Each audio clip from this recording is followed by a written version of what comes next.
Welcome to the Dragon Soul Breakdown previews. These short videos aim to give you an early access to strategies that are usable for early progression in Dragon Soul. Within a few weeks, full guides and breakdowns will be posted. For this particular guide, I'll give you a brief overview of the Yor'Sahj 10-man heroic encounter. I'm going to explain all of the mechanics of the fight and give you guidance on how to deal with them. This fight is a one-phase fight where the boss will spawn a variation of adds. You are going to choose which add to kill, and the remaining adds will give Yor'Sahj a set of abilities for approximately 50 seconds before repeating the pattern. An important note is that you can only kill one add, since the others will become immune when you do so. You're going to need to pick the add which gives him the hardest mechanic and strategize to deal with the others. Yor'Sahj himself is somewhat of a hard-hitting target dummy. He's going to cast Void Bolt 6 times for each cycle of the adds. Void Bolt is going to blast the tank and place a stacking debuff on him. The initial hit from Void Bolt deals about 60,000 damage on a direct hit in 10-man heroic, and it places a small dot on the tank which stacks up to 6. This dot will stack for each cast, so towards the end of a cycle, the tank will take heavy dot damage. This means that you should be ready with defensive cooldowns for each of these transitions towards the end of a cycle. You will have approximately 80 seconds in between each of the cycles from start to finish, so 1 minute cooldowns should definitely be rotated during the latter portion of each cycle. The primary concern during this fight is to understand the add mechanics and what they bring to the fight. When you look at the map, you will see 6 colored segments around the center of the arena. Each of these areas will spawn a specific add type which you need to deal with. When Yor'Sahj uses his ability to summon the adds, 4 different oozes will spawn from the colored segments on the arena. Which oozes spawn is random, and despite there being multiple color combinations, only 6 of these will ever occur. But before we look at the combinations, let's look at what each color of ooze brings to the fight. The black oozes will give Yor'Sahj the ability to spawn 5 small adds. These have low HP and will fixate on a random player. Once in contact with a player, they will melee hit and occasionally shoot a frontal beam towards their target. In broad terms, this ooze type is very easy to deal with by simply stacking up and cleaving the adds down. The blue ooze will give the ability to summon a mana sphere. Simply put, the sphere will drain players of their mana and give it back once it dies. While it's alive, it floats around close to the center of the arena and can be carried over between add cycles. You'll most likely have to deal with this part multiple times during the encounter, and will do so by storing low HP mana spheres for healing intensive situations, so that you can quickly kill it and bring your healer's mana back. The red ooze will give the ability for Yor'Sahj to shoot out lava beams to the raid. It essentially works like a chain lightning effect, but it will deal higher damage with targets being further away from the boss. The easiest way to deal with this mechanic is simply to stack under him and heal through the damage, which becomes low if positioned properly.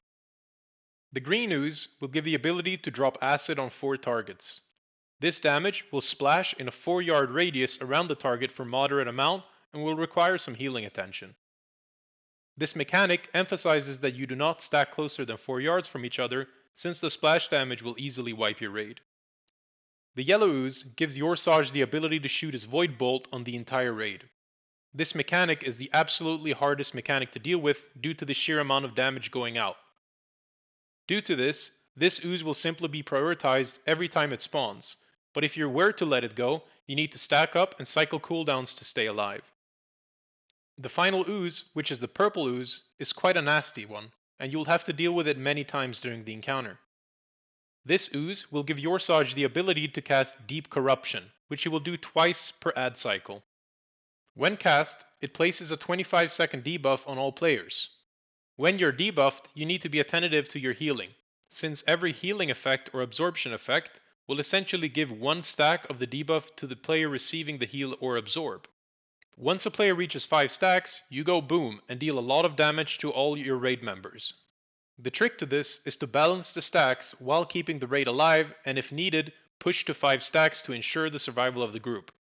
The biggest challenge here is when this ooze is in combination with oozes that deal high damage to the raid, but in general, your tank will still take damage from the Void Bolt. so this balancing act emphasizes big and smart heals.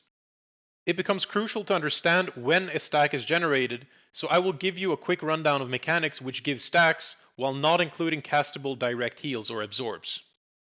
When it comes to tanks, using any self-heal as a part of your standard rotation, like Death Strike, Death Pact, Word of Glory, or Victory Rush, you will not gain any stacks, and these can be used freely.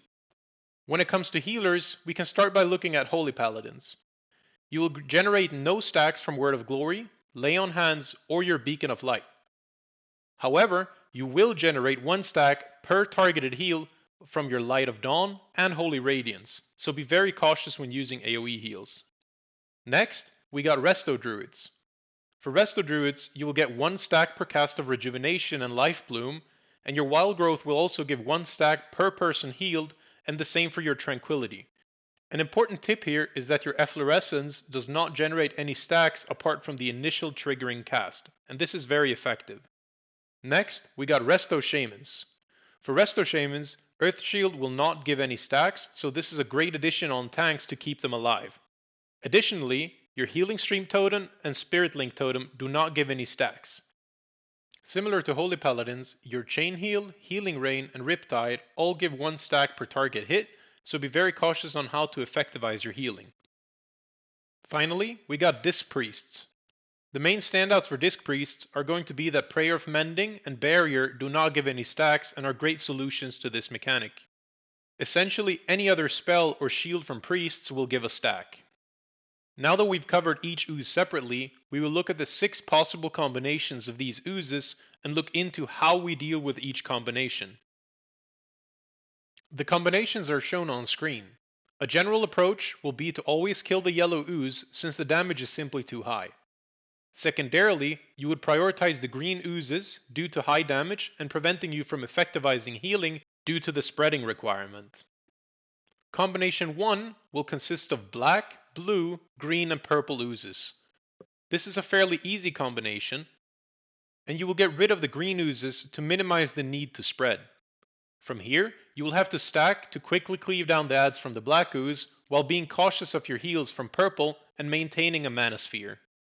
The general goal for blue ooze mana spheres is to keep the first one alive and pop mana regen cooldowns so that you can quickly kill a mana sphere for any upcoming blue phase to be able to heal the incoming damage. The second combination will consist of black, blue, green, and red oozes.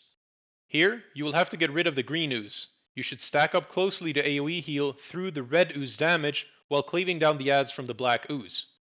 Make sure to kill a mana sphere as one is available to you from the previous cycle.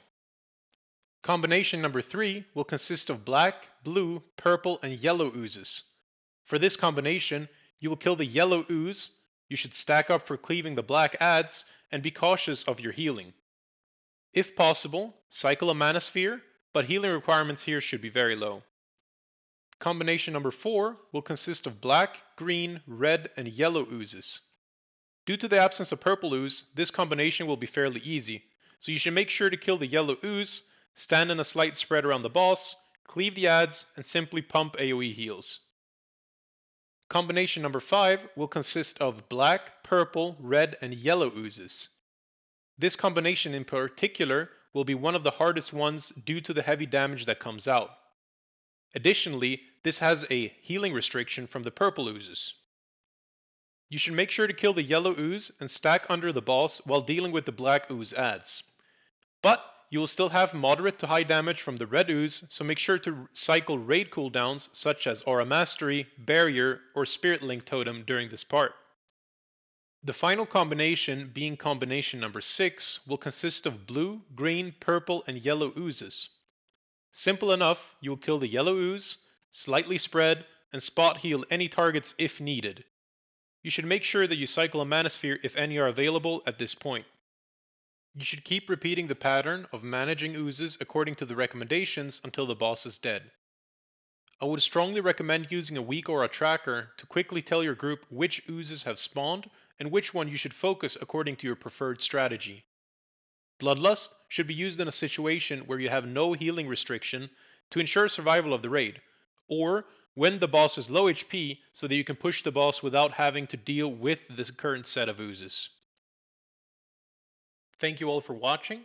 I'll be posting a couple of previews during the PTR period to get you started in this raid tier. Once we reach launch, full detailed guides will be posted, so make sure to subscribe so that you don't miss any content. See you next time.